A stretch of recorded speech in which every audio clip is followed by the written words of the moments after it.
যে তোমার সামনে তোমার ভাই আর ভাইয়ের বউ আমাদের অপমান করতেছে আর তুমি বসে বসে চুপচাপ শুনতেছো? শোনা ছাড়া কি আছে? সত্যি তো বলছে, তোমার বাবা বিয়ের সময় একটা গ্যাস দিতে পারিনি। আমার বাবা দেয়নি তা কি হয়েছে? তা তুমি একটা গ্যাস সিলিন্ডার কিনতে পারোনি? মদ্দে লোক হয়েছে কি করতি? হ্যাঁ ঠিক আছে, আমি নাই মদ্দা লোক না, তোমার বাবা মদ্দা লোক তো। তোমার বাবা যদি মদ্দা লোক হয় তাহলে তোমার বিয়ের সময় একটা গ্যাস সিলিন্ডার দিতে পারতো তো। ও, এখন যত দোষ আমার বাবার হয়ে গেল, আর তোমার ভাই আর ভাইয়ের বউ যে এত কিছু বলে তখন কিছু না? আমার বাবা কত কষ্ট করে আমার 18 বছর অবধি মানুষ করেছে, আর তোমার 2 বছর সামনে থেকেই হয়ে গেল। তাহলে এবার ভেবে দেখো কে মদ্দে লোক আর কে মদ্দে লোক না।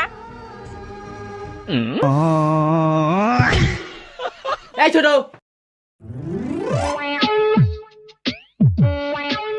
এই তোর বোন নে, তোর গ্যাস নে, তুই এক সাইড হয়ে যা।